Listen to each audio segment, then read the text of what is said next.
Welcome to Moments with Marianne. This is your host, Marianne Pastana. And we're here today with special guest, Lisa Niver, who's here to share with us her new book, Bravish: One Breakup, Six Continents, and Feeling Fearless After 50. So are you looking to create a life of wonder and excitement? Well, then today's show is just for you. Lisa Niver is an award-winning travel expert who has explored 102 countries on 6 continents. The University of Pennsylvania graduate sailed across the seas for 7 years with Princess Cruises, Royal Caribbean, and Renaissance Cruises, and spent 3 years backpacking across Asia. Her articles appear in AARP, the magazine, AAA Explorer, and Wired, as well as her website, We Said Go Travel. So let's welcome to the show, Lisa Niver. Thank you so much, Marianne. I'm delighted to be on your show to talk about my book. It's been so exciting. Well, what an honor it is to have you here to talk about this book. I mean, there's so many places I want to go. It was such a captivating read. I mean, I'm sure many people say this to you. I mean, I was just like captured by the first few pages going, oh my gosh, what a start to a story. And you start by talking off about your marriage with Fred. And Yes, do you mind if we go there for a moment? absolutely. Yes. I was married and I thought everything was going great. And like you said, the beginning of the book talks about the disastrous end of my marriage. Well, and I have to really applaud you because a lot of women get into this point where we're in relationships where things are just okay, and then we get to a place where it's probably not what it is that not acceptable. And to set these hard boundaries, I think was so courageous of you. And I just want to applaud you for that because a lot of times there are a lot of people that would stay within a relationship just because they're married, as opposed to really saying, okay, this is not acceptable. I won't be treated this way. Thank you. Thank you. Yeah, it was felt really embarrassing to write about and think about and talk about. And certainly, by the time I did leave, it was dangerous for me, and I had to leave. That was the right choice for me. But I know it is a very hard choice for people. Sometimes people have a boss they complain about for years, and they finally leave, and they're like, "What was I thinking, staying so long?" But I know for myself, when you're in a relationship that's not working at all, or any kind of trauma, unfortunately, we've all been through, all the years of the COVID coaster, where sadly people were dying in the hospital without loved ones. And recently, I've been praying every day for the hostages in Israel. I mean, there's so much trauma in our world around us, and it is okay to decide, like, this is not what I want. Well, you're so courageous, and of course, you're going to write a book called Bravish. So, Thank you. Thank you. It's the title has come up a lot. So, the subheading is One Breakup, which is my divorce, Six Continents, because I've been to 6 and I'm really ready to go to continent number 7. That'd be Antarctica.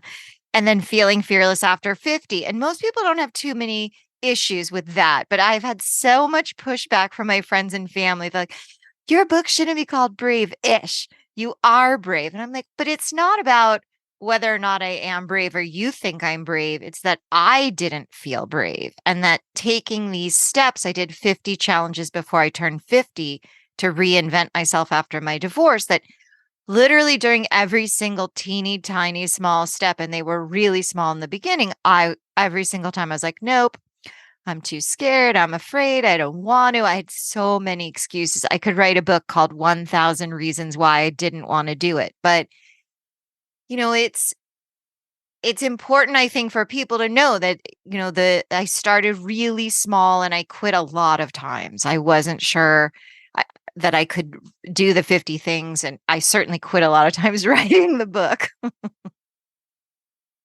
Well, I think it's why so many people resonate with this book because we all kind of get in this point where we're feeling a little brave-ish. Hmm. And to be able to step beyond this boundary and do what you did, which is reinvent yourself, I really applaud you for that. And at what point did you say, okay, I've got to start doing things differently? My ex-spouse and I, we were traveling in Asia. We'd been gone a very long time with our trusty backpacks.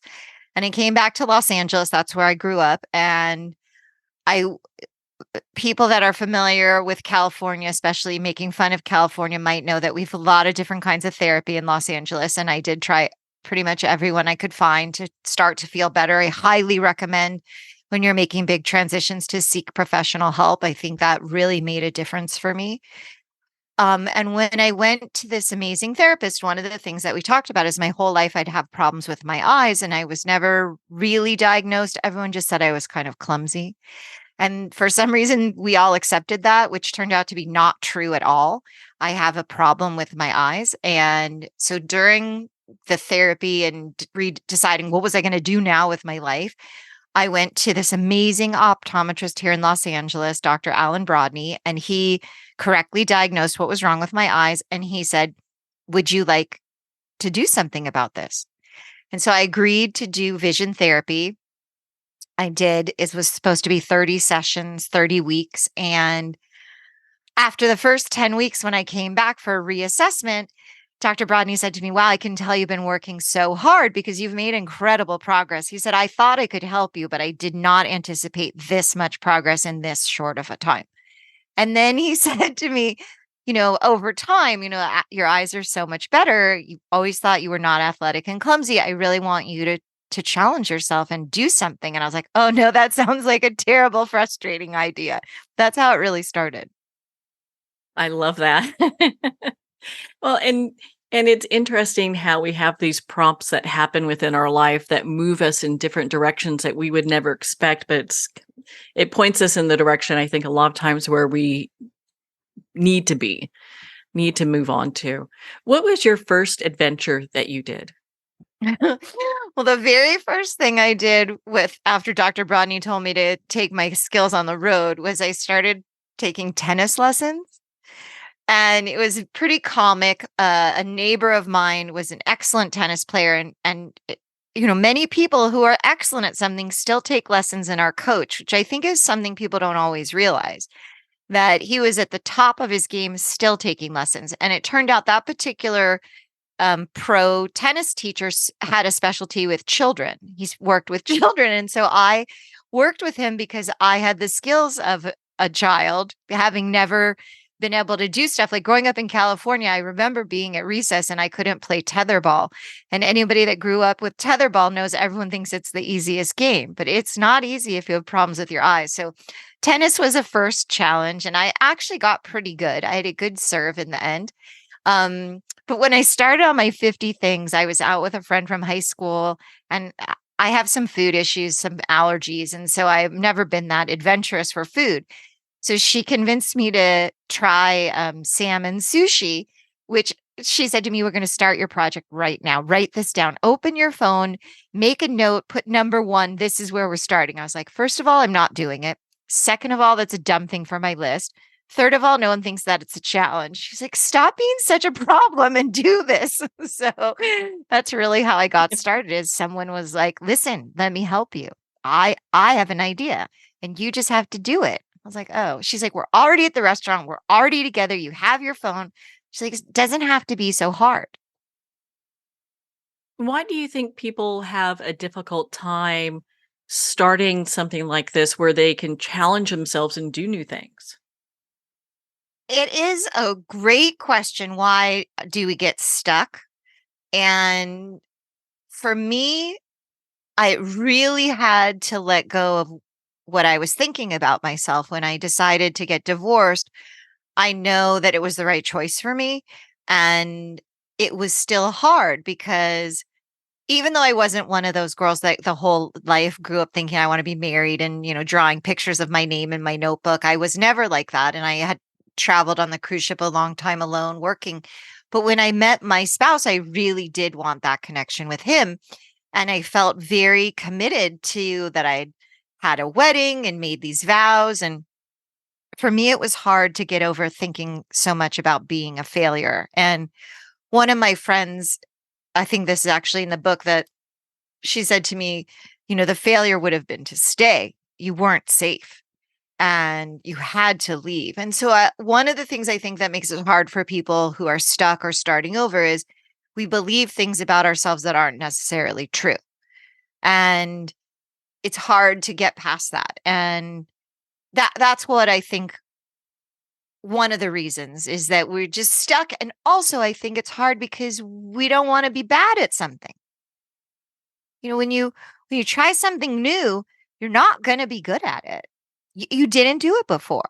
And so I think that's hard as an adult to make mistakes and not care. Like, I make so many mistakes when I'm traveling with language. Oh my gosh, I could write a whole book about my messed up language skills and how people have laughed in my face, but I don't care. I'm willing to try. And I think that's the thing you have to do, is you just have to think like, well, if I never start, people always say to me, well, in 10 years, if I only go to school now, in 10 years, blah, blah, blah. I'm like, well, in 10 years, you'll still be 10 years older either way, whether you start now or not. So you might as well try. I love that. I love that. I can't tell you how many times Surrey has gotten me in trouble with messages. So just speaking a second language, I can only imagine, Yeah, I think that it's interesting. Like, someone was complaining to me about I take a lot of classes, and I always want to learn new things. I'm very curious. And someone was complaining to me about they were going to do something and they were going to be bad at it. And I said, listen, I want you to think about a cute little baby, and the little baby stands up and takes one step and falls down. Do you look at the little baby and say, you're never going to learn to walk ever?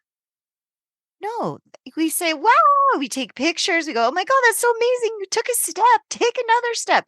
But when it's us trying to learn a new language or apply for a job or leave a situation that's not working, I have found for myself and the people I've spoken to, we're so mean. It's hard to learn something new. Like, when kids are learning a new sport and the parent takes them to Little League and they miss all the shots, nobody says, well, that'll never work out. You're a loser. Like, but Oh but my we gosh. do say things like that to ourselves. Mhm. Isn't that the truth? We've got that negative narrative that is, either driving the car or in the back seat, either one. And to get to this place where we can be kind to ourselves, I mean, what a gift that it would be. Yes, that's true. We should all put that on our holiday wish list. Be kind to ourselves. So I also understand you went scuba diving, and I'd Oh love my for you to share that one. Oh my goodness. So I absolutely love scuba diving. I'm just back from New Orleans, where I was at the scuba diving conference, and I actually got to speak about my book in Author's Corner, which was so much fun. So when I first wanted to learn to scuba dive, it was very challenging to teach me. I was such a bad scuba diving student. In fact, when we went to the ocean for the first time, my instructor had brought an additional instructor because he was so worried about me. So I love to tell that story because a lot of people have fears about being underwater, and some people start the class and they're not very good. So I'm a dive master. I've been diving all around the world now. I learned to dive in 1990, so I've been doing a long time. But in the beginning, I was terrible. So I just always like to point that out to people. And I made a big deal about that when I was at the scuba show, because it was mostly dive instructors and dive shop operators. And I said to them, listen, if someone seems like they're never going to be very good in the water, don't give up on them. Because I think that I should have an award for being the worst student. Um, Part of it had to do with stuff about my eyes, because I had had a near drowning as a child and I was afraid. But now love scuba diving. I write about scuba diving. I make scuba diving videos. And one of the things that was so amazing that happened at the scuba show in New Orleans, so I was there with my book and I was talking about all these amazing adventures I've had in Cuba. I've been scuba diving in Alaska, Indonesia. And a man walked up to me at the scuba show and he said, do you know who I am? And I said, "Oh, Jonathan, not only do I know who you are, you're in my book." And he was like, "Well, I'm in your book." Because in my book, I talk about going to Bonaire, which is a place I always, always wanted to go. And when I was there, Jonathan was my dive master in from VIP diving, and we had a great adventure together. So I tried to contact him when I was working on my book, but he had left the dive shop. When I saw him in New Orleans, he told me not only is he back working the dive shop, but he bought it. He owns it now, VIP diving. And I was like, oh, this is such a cool story. Because when I met you and I was working on this, I wasn't writing a book when I met him, but I was doing the 50 things before I was 50. And we didn't know then that it would ever be a book. And it was such a great small world full circle story that I wrote a book. He's in my book. He bought the dive shop. I'm like, oh, it's so fun. So I'm going to go back and visit him and dive with them again in Bonaire. That's awesome. And where you said the dive shop's in Bonaire?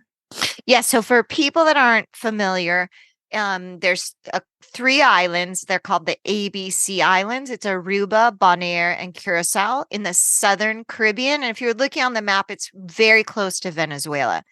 And the islands, all of them have a Dutch heritage. They speak a mixture of languages called Papiamento. It's like a little bit of Dutch and a little bit of, it's escaping me what the other language is, but it's a language of all of these interesting sounds together. And they're really beautiful islands. And Bonaire has had a long, long history of taking care of the environment. So scuba diving's fantastic. Well, I'm sure he'll be very happy to hear that you talked about him on the show too. Yes, I mean, yes, he will be. And I've been so lucky to scuba dive with incredible people. I scuba dived in the Solomon Islands. I was there. It was at the time the 75th anniversary of the Battle of Guadalcanal. I was writing a story for Smithsonian Magazine, and I went scuba diving in Palau, which is also in the South Pacific. And in Palau, you could swim with the stingless jellyfish. Okay, so I want to do that. Now I've got a bucket list going. Instead of bucket list, I got my 60 before 60 list going now. Oh, I'm so excited for you. That's amazing. Good job. Well, on that note, we're going to pause here for a quick break. We've been speaking with Lisa Niver in regards to her new book, Bravish: 1 Breakup, 6 Continents, and Feeling Fearless After 50. We'll be right back after these messages from our sponsors.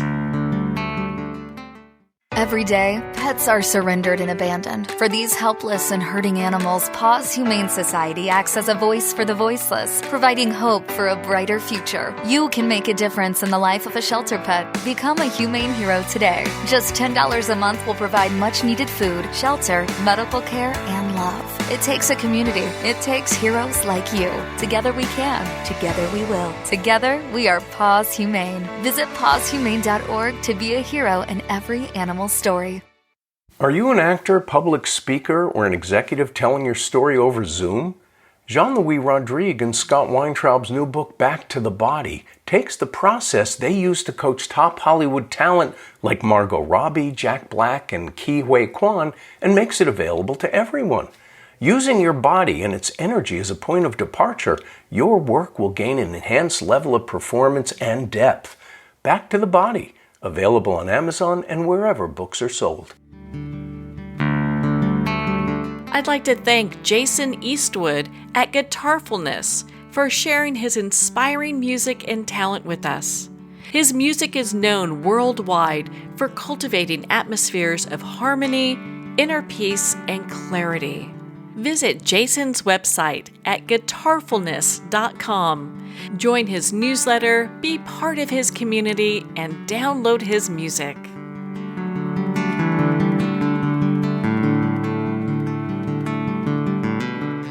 Welcome back to Moments with Marianne. We're here today with special guest Lisa Niver, who's here sharing with us her new book, Bravish.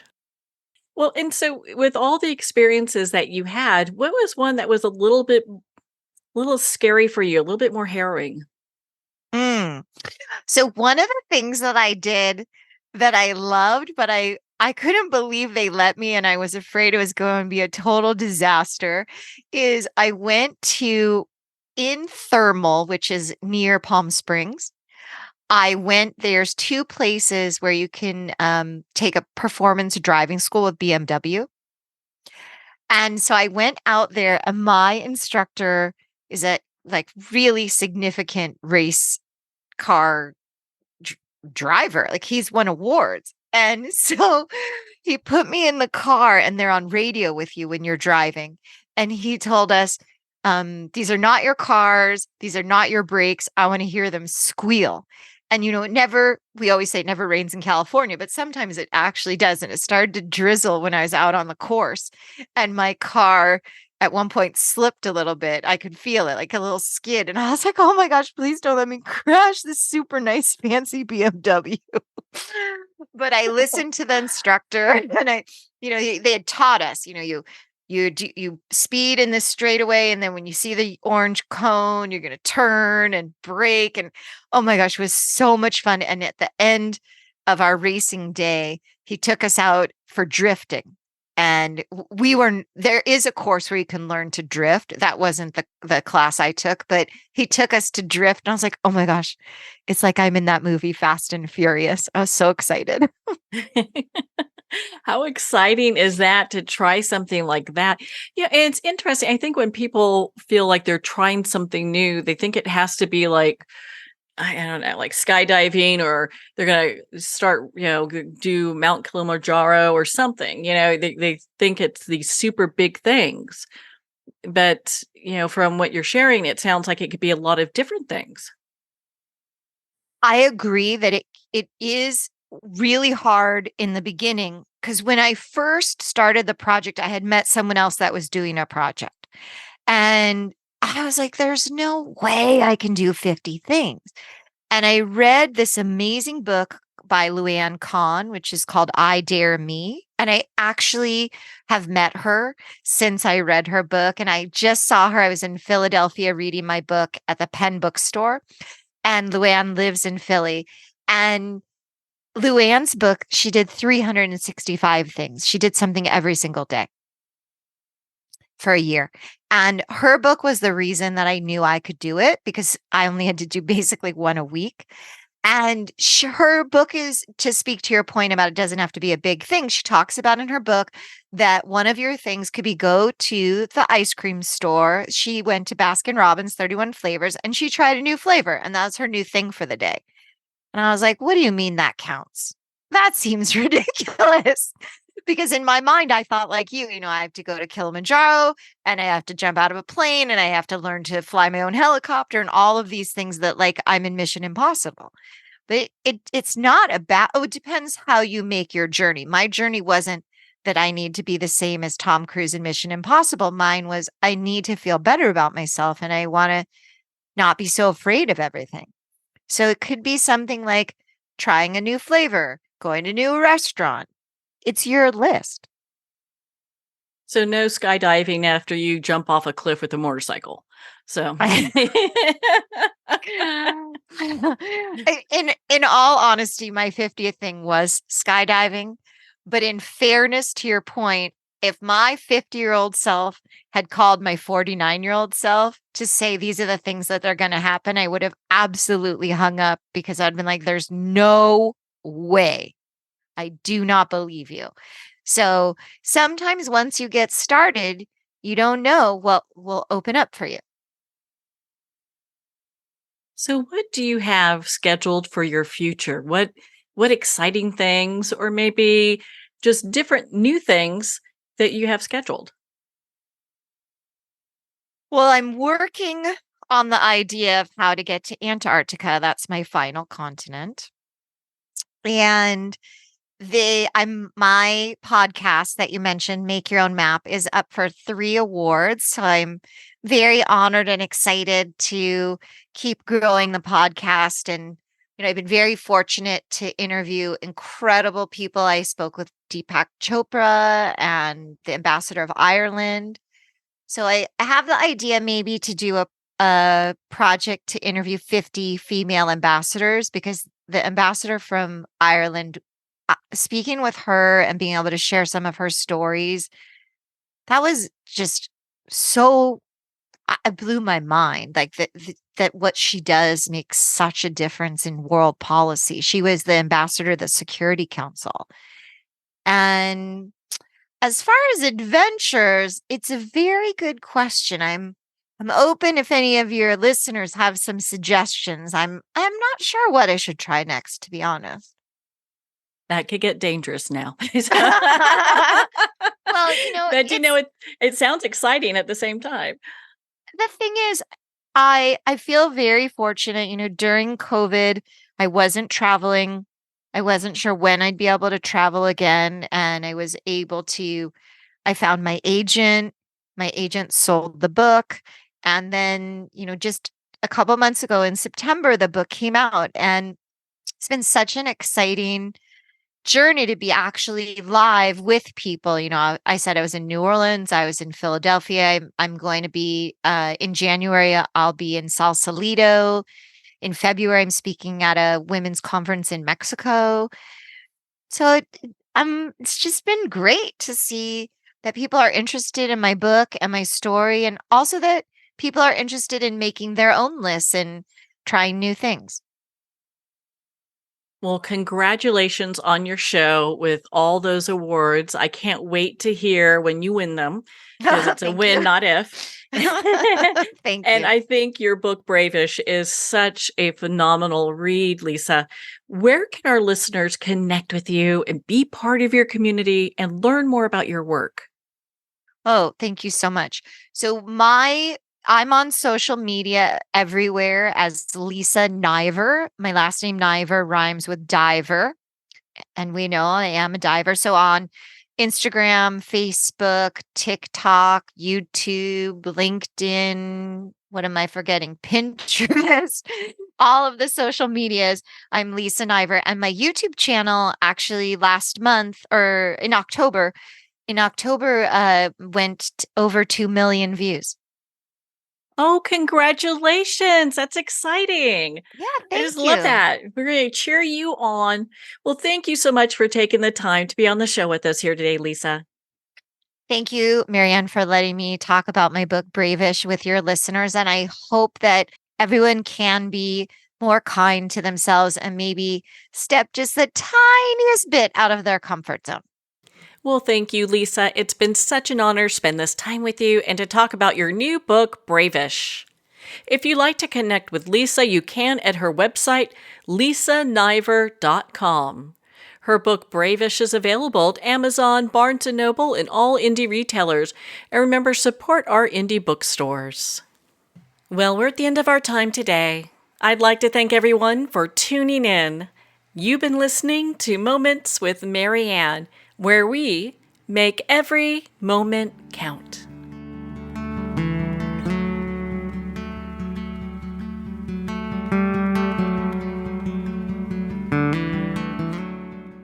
In a single moment, your life can change. Moments with Marianne is a transformative hour that covers an endless array of topics with the best of the best. Her guests are leaders in their fields, ranging from inspirational authors, top industry leaders, and business and spiritual entrepreneurs. Each guest is gifted and a true visionary, a recognized leader in her own work, and while teaching others to develop, refocus, and grow, Marianne will bring the best guest and sometimes a special surprise. Don't miss this. You never know just which moment will change your life forever.